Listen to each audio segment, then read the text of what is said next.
안녕하세요. 헤어과학 도서관에 사서 K입니다. 오늘 읽어드릴 책은 정상훈님의 한밤의 운동장 달리기라는 책입니다. 저자 정상훈님은 홍익대학교 국어국문학과를 졸업하고 영화판을 기웃거리다 시나리오를 공부할 요량으로 출판에 입문한 그런 케이스입니다. 정상훈님은 영화보다 신나는 삶에 홀려 시나리오는 한 편도 팔아보지 못한 채 글을 짓고 책을 만드는 것을 평생의 업으로 삼게 되었다고 합니다. 기획 K, S쿱 등의 다수의 칼럼을 연재했고 웅진 싱크빅 단연본 개발 본부에 여러 인프런트에서 편집장을 지냈으며 최근 세계 일주를 감행 20여 개 나라에 60여 개 도시를 여행하고 돌아오는 등 다양한 경험을 하며 지내고 있습니다. 책의 내용은 조나선이라는 어느 평범한 직장인이 삶에 지치고 스트레스에 둘러싸여 허덕이고 있을 때 그때 만나게 된 달리기, 그리고 그 달리기를 통해서 변화되는 몸 이전에 변화되는 마음, 그리고 달라진 마음가짐과 삶을 대하는 태도, 그렇게 자신의 콤플렉스를 극복하고 당차게 새로이 사회에서의 삶을 살아가는 모습을 그리고 있습니다. 에세이 형식의 실화가 아닌 소설 형식의 우화를 통해 이야기를 진행하였다는 점이 여느 자기계발서와는 좀 다른 느낌이었는데요. 책 속의 조나선이라는 인물은 회사 내에서 상관으로부터 매력적이지도 않으면서 무능하다는 평가를 받으며 사퇴 압박까지 받는 등 강제 인사 이동을 당하게 되면서 이야기가 시작됩니다. 그렇게 물류팀으로 이동하게 된 조나선은 우연히 동네 운동장을 방문했다가 그곳에서 운동을 하고 있는 많은 이들을 보고 달리기에 빠지게 되고 살을 빼기 위해 달리게 됩니다. 그렇게 새로운 직장인 물류팀과 새로운 장소인 운동장에서의 나날을 보내게 된 그녀에게 갑자기 나타난 두 명의 멘토, 물류팀의 이용 팀장, 그리고 달리기 멘토인 지안이죠. 그 둘과 함께 그녀는 조금씩 변화해 나가게 됩니다. 현대인들에게 다이어트는 자신의 건강을 위한 뿐만이 아니라 자신을 매력적으로 어필하기 위해서는 필수 불가결의 존재가 아닐 수 없는데요. 다이어트를 한 번도 시도해보지 않은 사람이 극히 드물다는 게 정설이죠. 저 또한 말로는 건강을 위해서, 나 자신을 위해서 운동을 한다고 하지만 실제로는 남이 나를 좀 더 매력적으로 봐주길 바라는 마음이 가득한 것 같거든요. 하지만 책에서는 달리기를 통해서 다이어트 그 자체뿐만이 아니라 다이어트를 통해 자신의 몸을 정직하게 인식하는 것, 그리고 그를 통해 삶을 살아가는 데 있어서 필요한 여러 가지 덕목들을 새롭게 배우고 강화하는 것까지 이야기를 하고 있습니다.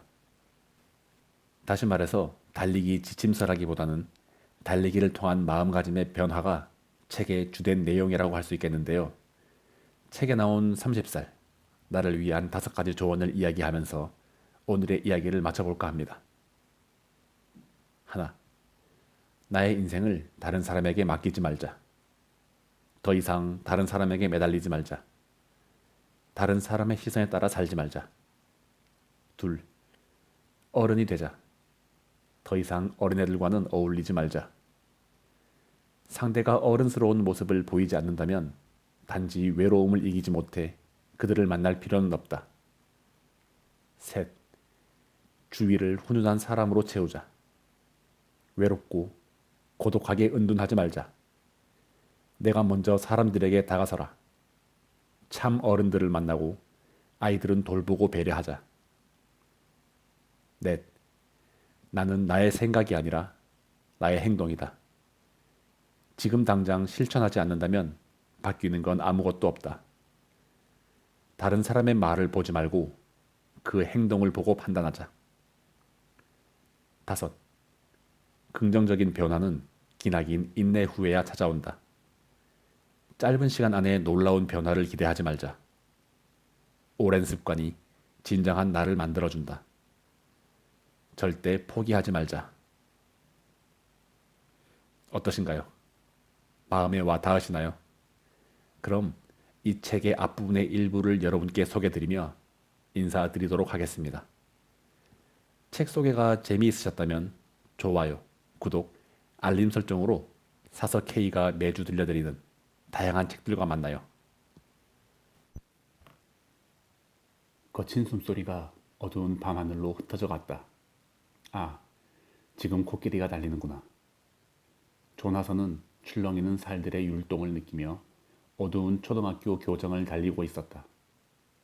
달리기라니 정말 오랜만의 행사였다. 그녀는 자신을 가볍게 앞지르는 사람들을 보며 거대한 코끼리가 운동장을 질주하는 환각에 시달리고 있었다. 세종대왕 동상을 지나며 그녀는 이를 악물었다. 그래, 저기 이순신 동상까지만이다.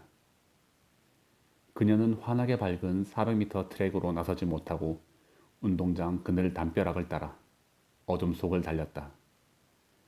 자신의 씩씩대는 숨소리가 신경 쓰여 그 날씬한 타이즈의 엉덩이 뒤를 도저히 따를 수 없었던 것이다. 호랑이 동상 앞에서 거친 숨을 몰아쉬며 그녀는 한때 포기하고 싶은 충동을 느꼈다. 하지만 오늘 오후에 겪은 어떤 일들에 대한 기억이 그녀를 가만히 두질 않았다. 그녀는 다시 달리기 시작했다. 그녀의 차가운 정신이 지친 육체를 이끌고 있었다. 프레젠테이션이 끝났을 때 그녀는 단상 위에 홀로 서 있었다. 모두들 싸늘한 눈초리로 회의장을 빠져나갔다. 나선은 어쩔 줄 몰라 단상에 그냥 우두커니 서 있었다. 최 팀장이 뾰족한 얼굴로 다가왔다. 나선씨 고생했어. 했는데 자기 거울 효과 몰라? 프레젠테이션은 말뿐이 아니라 몸짓, 표정이 삼위일체가 되어야 하는 종합 커뮤니케이션이야. 발표자가 미소를 띠면 청중도 괜히 기분이 좋아진다고. 근데 오늘 그 표정은 뭐야? 어제 실현했어? 본인이 그렇게 우거지상을 하고 발표하는데 듣는 사람이 기분 좋을 리 있겠냐고. 나선은 팀장의 말에 깊은 절망감을 느꼈다. 실은 나선의 발표를 듣던 사장이 급한 볼일이 있다며 중간에 나가버린 것이었다. 경쟁 프레젠테이션의 결과는 먼저 발표했던 1팀에서 진행하는 걸로 자연스럽게 정리되었다. 최 팀장 말은 자기가 섹스 어필을 하지 못해서 프레젠테이션에서 졌다고 돌려 말하는 거야. 말이 되니 이게? 박 선배는 화가 난다는 듯 그녀의 귀에 속삭이고는 자리를 떠났다. 위로인지 독설인지 알 수가 없었다. 이게 아닌데. 나선은 복잡한 머리를 움켜쥐며 그 자리에 주저앉고 말았다. 그때 그녀는 형언하기 어려운 어떤 위화감을 느꼈다. 쪼그려 앉았는데 뱃살이 접히며 앉아있는 게 너무 불편했던 것이었다. 억울했다. 욕심 부린 것도 없는데 어쩌자고 벌써 뱃살이 나온다는 말인지. 퇴근길. 어둠이 내려앉은 가로수길을 혼자 걷다가 엉뚱하게도 뒤늦게 눈물이 나왔다. 프레젠테이션에서 진 게 정말 내 외모 때문이었을까?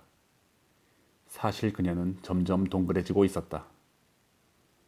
먹을 것을 유난히 밝히던 남자친구를 만나면서 그녀는 자신도 모르게 조금씩 살이 찌고 있었다. 결국 그녀의 삶에서 그 남자는 떠나갔지만 살은 그대로 남았다. 그게 그 연애의 위대한 유산이었다. 조나선은 흐르는 눈물을 어쩌지 못해 어두운 학교 교정으로 불쑥 들어갔다. 이런 기분으로는 집에 들어갈 수는 없었다.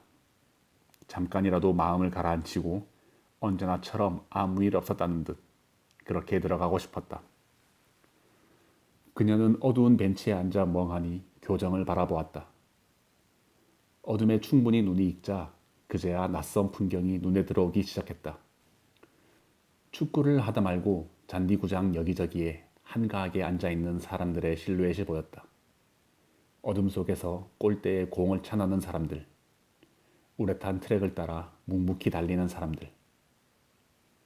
조나선은 마치 기억 속에 각인된 어떤 익숙한 그림을 본 듯한 편안함과 그리고 생생한 활력을 느꼈다. 장보러 다니던 길에 항상 지나던 초등학교 운동장이었는데 교문 안에 들어서기는 이번이 처음이었다. 낮은 담장을 사이에 두고 전혀 새로운 세상이 있었다. 조나선은 잔디구장 주위의 트랙을 따라 달리는 어떤 여자를 유심히 바라보았다. 몸에 꼭 붙는 타이즈를 입은 날씬한 몸매의 그녀는 마치 한 마리 야생의 동물처럼 생명력 있게 질주하고 있었다. 조나선은 도저히 시선을 뗄 수 없을 정도로 그녀의 움직임에 몰입했다. 저 장면, 마치 꿈에서 본 것만 같아. 조나선은 자신의 깊숙한 곳에서 알 수 없는 에너지가 꿈틀거리는 것을 느꼈다. 그래, 달리자. 살을 빼자. 예전의 내 모습으로 돌아가는 거야. 조나선은 뭔가에 홀린 듯 운동복을 갈아입고는 그렇게 다시 운동장으로 나왔던 것이다. 운동장을 5바퀴 돌자 기진맥진하고 말았다. 그녀는 플라토나스 그늘 아래 어둑한 정금지 밑으로 향했다. 일부러 껴입고 나온 후드티를 벗자 겨우 숨을 고를 수 있었다. 오랜만에 땀을 흘려서인지 너무 상쾌했다. 그냥 실컷 달려서 막힌 가슴을 풀어보려고 나왔는데 정말 오랜만에 진심으로 운동의 기쁨을 느꼈다. 바람이 그녀의 어깨를 툭 치고 지나갔다. 조나선은 다음날 본격적인 운동 계획을 짰다. 전날의 돌발적인 달리기가 그녀에게 용기를 주었던 것이다. 하나, 매주 반드시 4회 이상 가까운 초등학교에 나가 운동을 한다. 첫 운동을 하고 나서 24시간 내에 재운동을 해야 효과가 난다. 운동 습관을 들여야 하는 첫 주 동안에는 저녁 약속을 일체 잡지 않기로 한다. 퇴근하고 습관적으로 가졌던 바보 같은 술 모임도 이젠 안녕이다. 둘, 일상생활에서 에너지 소모량을 늘린다. 지하철역에선 에스컬레이터 대신 계단을, 다른 층 동료에게는 메시지나 전화 대신 직접 찾아가서 용무보기, 걷고 앉는 자세는 곧고 바르게 유지하기, 가급적 외근을 자원한다. 식사는 시켜 먹지 않고 무조건 나가서 먹는다. 퇴근 때는 한 정거장 더 걷는 코스를 만들어 운동한다. 조나선은 회사에서 가까운 교대역을 포기하고 교대 교정을 한 바퀴 돌고 나서 고속버스 터미널역까지 걸어가는 코스를 개발하고는 저녁부터 당장 실천하기로 마음먹었다. 아침에도 걸어보고 싶었지만 처음부터 너무 욕심을 부리는 것 같아 계획에 넣지 않았다.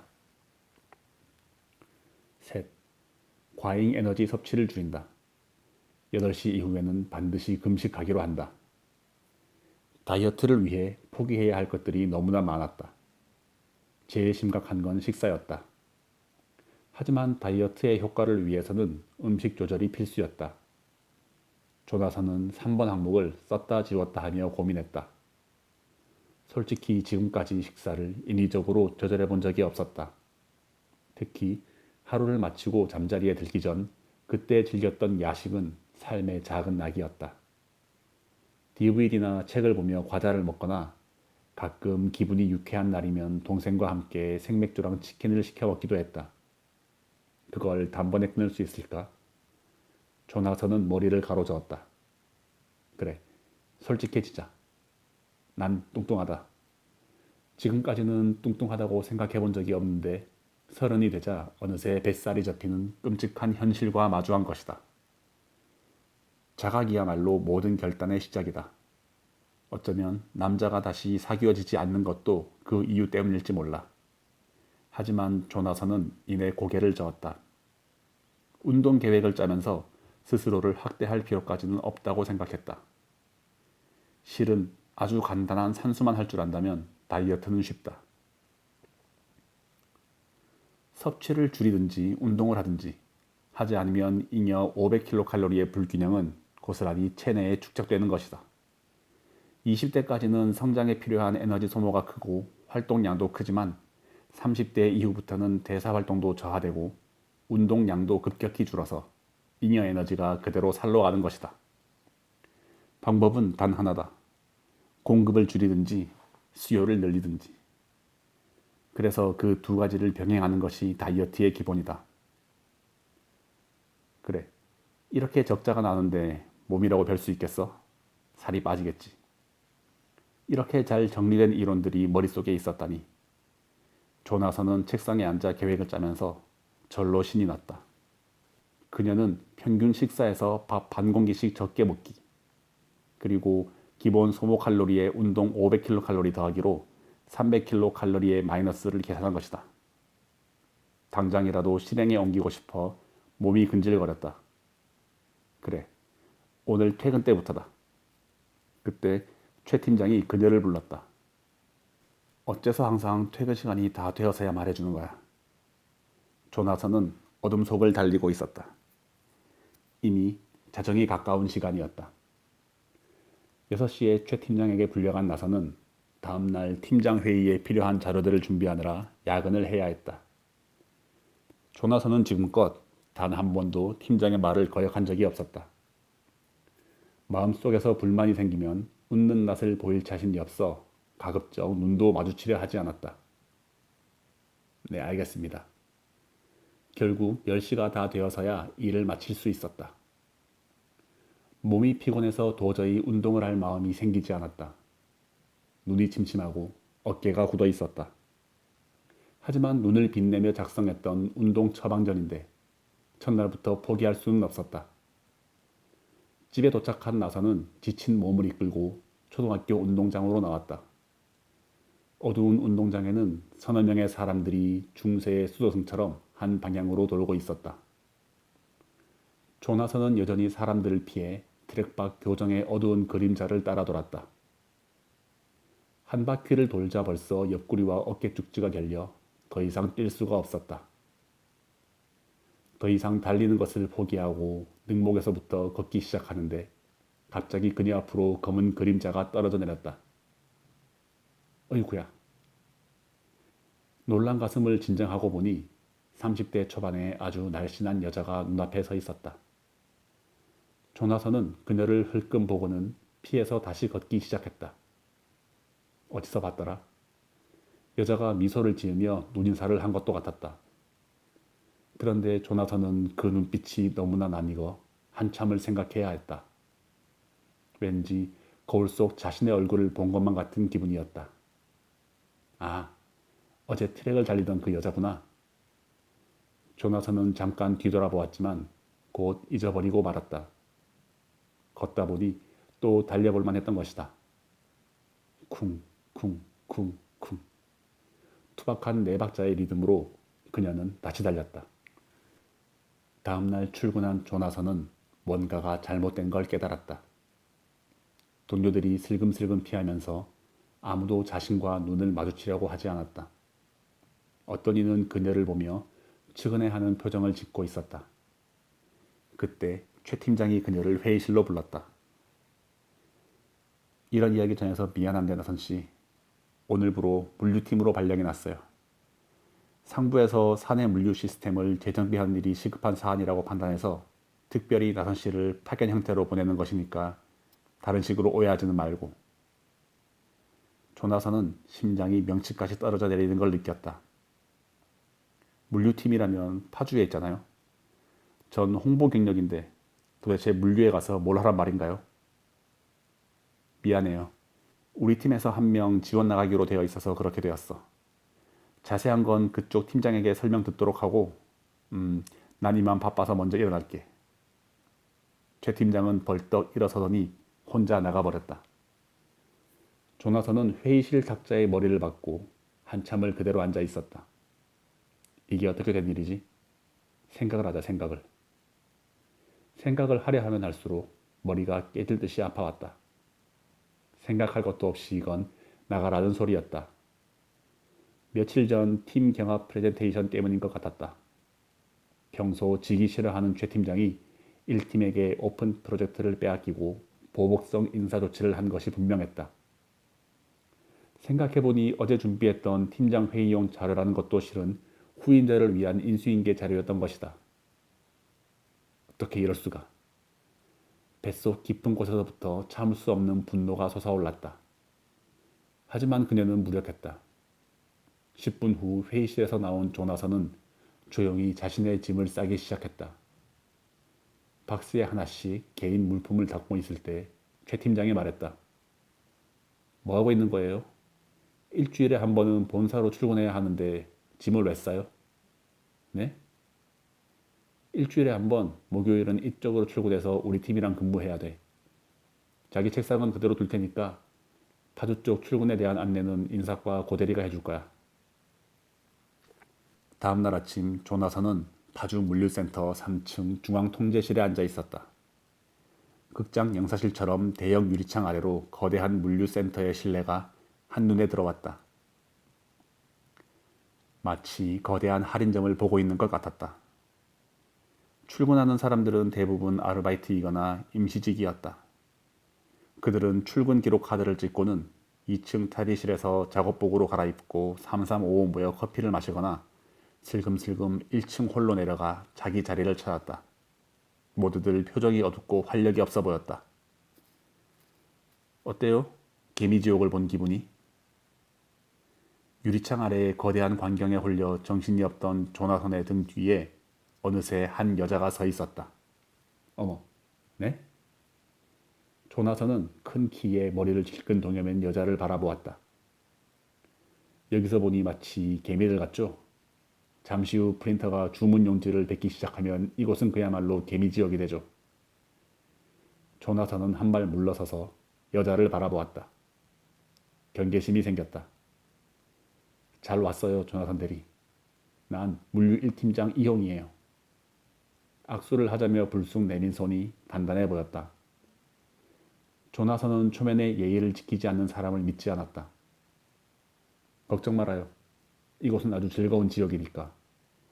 참고로 여기서는 내가 왕이자 법이니 나를 따르세요. 반항은 없습니다. 인정 안 해요. 조나선은 갑자기 겁이 났다. 칙칙한 분위기에 강압적인 새 팀장이라니. 더 이상 희망이 없었다. 죄송합니다. 그만두겠어요. 여기선 제가 할 수 있는 일이 없겠어요. 조나선은 미련을 가지고 이곳까지 출근한 자신이 원망스러웠다. 어느 바닥까지 떨어져야 정신을 차릴래. 어제 그 자리에서 사표를 냈어야 했어, 이 바보야. 눈물을 참으려 해도 막을 수가 없었다. 그녀는 인사를 구벅하고 돌아섰다. 이홍은 돌아서던 그녀의 등을 흥미롭게 지켜보았다. 내가 비밀 이야기 하나 해줄까요? 실은 당신네 최 팀장도 여기를 거쳐갔어요. 이곳 발령이 당신이 생각하는 좌천인지 아닌지는 당신이 어떻게 하느냐에 달려있다는 거예요.